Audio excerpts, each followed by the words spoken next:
अब खबरें विस्तार से। अरुण चतुर्वेदी और हेम सिंह भड़ाना को कैबिनेट मंत्री बना दिया गया है। राजभवन में हेम सिंह भड़ाना और अरुण चतुर्वेदी को राज्यपाल कल्याण सिंह ने शपथ दिलवाई। इस मौके पर मुख्यमंत्री वसुंधरा राजे, राजेंद्र राठौड़, दिगंबर सिंह मौजूद रहे। सोमवार को हुए मंत्रिमंडल विस्तार में अरुण चतुर्वेदी को कैबिनेट मंत्री बनाए जाने की चर्चा थी, लेकिन सोमवार को उन्हें शपथ नहीं दिलवाई गई और आज चतुर्वेदी के साथ साथ भड़ाना को भी कैबिनेट मंत्री बनाया गया है।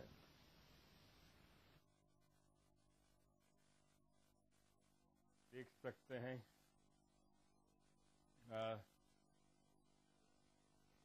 पहली पंक्ति में आप देख सकते हैं। वहीं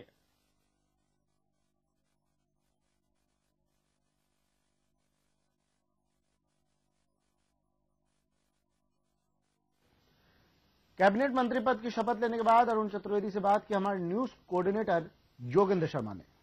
अरुण चतुर्वेदी जी हमारे साथ है और जैसे कि पहले दिन से हम कह रहे थे कि अरुण चतुर्वेदी जी को कैबिनेट मंत्री के रूप में नवाजा जा सकता है। पार्टी के पूर्व प्रदेश अध्यक्ष रहे हैं, उनके कद को देखते हुए भी लंबे समय से इसका इंतजार था।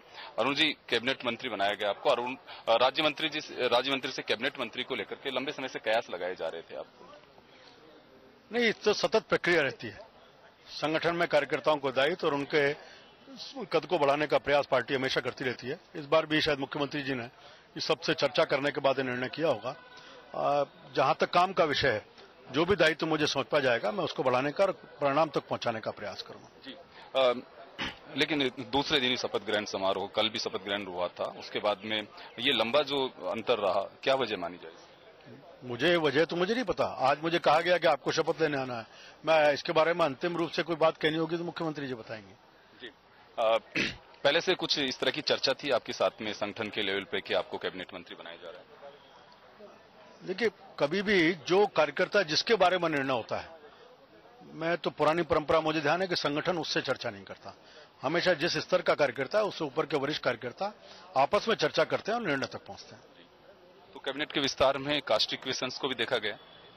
हम राजनीतिक दल के कार्यकर्ता हैं और एक मैं कह सकता हूं कि हम वैचारिक संगठन के भी कार्यकर्ता हैं, इसलिए हम जातियों के आधार पर नहीं देखते, अपने कार्यकर्ता की योग्यता और उसके सामर्थ्य के आधार पर देखते हुए निर्णय करते हैं। साल तो माना जा सकता है कि जिम्मेदारी बढ़ी है आपकी। मैं केवल दायित्व के नाते कह सकता हूं कि राज्य मंत्री स्वतंत्र प्रभार से अब कैबिनेट मंत्री का विभाग के नाते से काम करने में पहले जितना कुछ 10 महीने में इतना कह सकता हूं कि अनुभव सीखा, उसके आधार पर और अधिक गति देकर काम बढ़ाने का प्रयास करूंगा।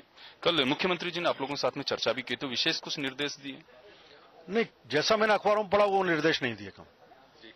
बाकी सामान्य चर्चा थी कल, पहली बार कैबिनेट का एक्सपेंशन हुआ था, नए कैबिनेट में मंत्री आए थे, सबके साथ परिचयात्मक औपचारिक चर्चाएं रही, उसमें और कैसे। एक मेरा आखिरी सवाल है, निकाय चुनाव भी है, पंचायत राज के चुनाव भी होंगे आने वाले 2-3 महीने का जो समय है, इसमें मंत्रिमंडल का विस्तार, काफी संख्या में मंत्री होंगे, तो इसका कुछ पार्टी को बेनिफिट मिलेगा? निश्चित रूप से। आज पार्टी के कई बहुत बड़ी संख्या में कार्यकर्ता सामर्थ्यवान हुए हैं, उनको हमने गति दी है, तो निश्चित रूप से पार्टी के कामों में गति आएगी और इसका लाभ चुनावों में भी निश्चित पड़ेगा। तो 2 दिन में तीसरी बार विस्तार, और अरुण जी जैसे कि कहा भी कि आने वाले दिनों में इसका लाभ पार्टी को जरूर मिलेगा। पहले 11 मंत्री थे जो फील्ड में जाते थे, चाहे दौरे हों या फिर संभाग के या फिर जिला मुख्यालय हो, वहां पे जो जन अदालत लगती थी उसमें, लेकिन अब बड़ी संख्या में मंत्री होंगे तो इसका बेनिफिट मिलेगा स्थानीय निकाय और पंचायती राज चुनाव में भी। कैमरा पर्सन राजेश पारिक के साथ योगेंद्र शर्मा, जन टीवी न्यूज, जयपुर। तो अरुण चतुर्वेदी और हेम सिंह भड़ाना का कद बढ़ाया गया है, कैबिनेट मंत्री बनाया गया है। अरुण चतुर्वेदी के बाद हेम सिंह भड़ाना से बात की हमारे न्यूज कोऑर्डिनेटर योगेंद्र शर्मा ने। दिखाते हैं जब 24 घंटे में 3 शपथ ग्रहण समारोह है, दूसरे दिन भी 2 राज्य मंत्रियों को कैबिनेट मंत्री की ताजपोशी की गई, जिसमें हेम सिंह जी भड़ाना हमारे साथ में है। हेम सिंह जी, आपको पुरस्कृत किया गया है, राज्य मंत्री से कैबिनेट मंत्री बनाया गया है। जी बिल्कुल, राज्य मंत्री से कैबिनेट मंत्री के रूप में सामान्य मुख्यमंत्री जी ने जो जिम्मेदारी दी है उसका पूर्ण रूप से निर्वहन करेंगे। जी, कल मैसेज नहीं था, आज आपको और अरुण जी को बनाया गया है, इसे क्या माना जाए? मुख्यमंत्री जी की जब भी मनसा होती है मंत्रिमंडल का विस्तार करने की, किसी मंत्रियों का ओहदा बढ़ाने की, तो मुख्यमंत्री जी का क्षेत्राधिकार है, तब कर सकते हैं। कास्ट इक्वेशंस के रूप में देखा जा सकता है। सभी वर्गों का, सभी जातियों का, सभी क्षेत्रों का इसमें संतुलन रखा गया है और बहुत संतुलित और सभी वर्गों का प्रतिनिधित्व रहा है इस सम्मान्य मुख्यमंत्री जी जो यहाँ पर मंत्रिमंडल का विस्तार किया उसमें।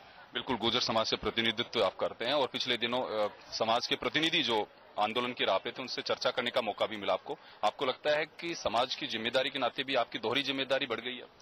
बिल्कुल, समाज की जो भी समस्याएं, समाज के जो भी अपनी समस्याएं लेकर आएंगे और सरकार के रूप में सरकार पूर्ण रूप से पारदर्शी है। सरकार जो भी मांग रखेंगे उस मांग पर विधि पूर्वक पालन करेगी। जी, एक बड़ी बात हो रहा है कि आप कैबिनेट मंत्री हैं तो सीधे सरकार के जो फैसले हैं उनमें आपका दखल रहेगा। गुर्जर समाज लंबे समय से आंदोलित है, नवी अनुसूची में शामिल करने के लिए लगातार दबाव बनाया जा रहा है, तो उस बात को आगे बढ़ाने की कोशिश करेंगे? सम्माननीय मुख्यमंत्री जी ने स्वयं ने कहा है कि हम गंभीर हैं, इसको जो कि विधि सम्मत राय लेकर जो भी हम समाज को लाभ दे सकते हैं वो देने का प्रयास करेंगे। तो हेम सिंह भडाना, दोहरी जिम्मेदारी सरकार की ओर से भी, समाज की ओर से भी, और समाज के प्रतिनिधि के नाते ही उन्हें जिम्मेदारी सौंपी गई है। राज्य मंत्री से कैबिनेट मंत्री बना करके उन्हें पुरस्कृत किया गया है। कैमरा पर्सन मनोज हारित के साथ योगेंद्र शर्मा, जन टीवी न्यूज, जय।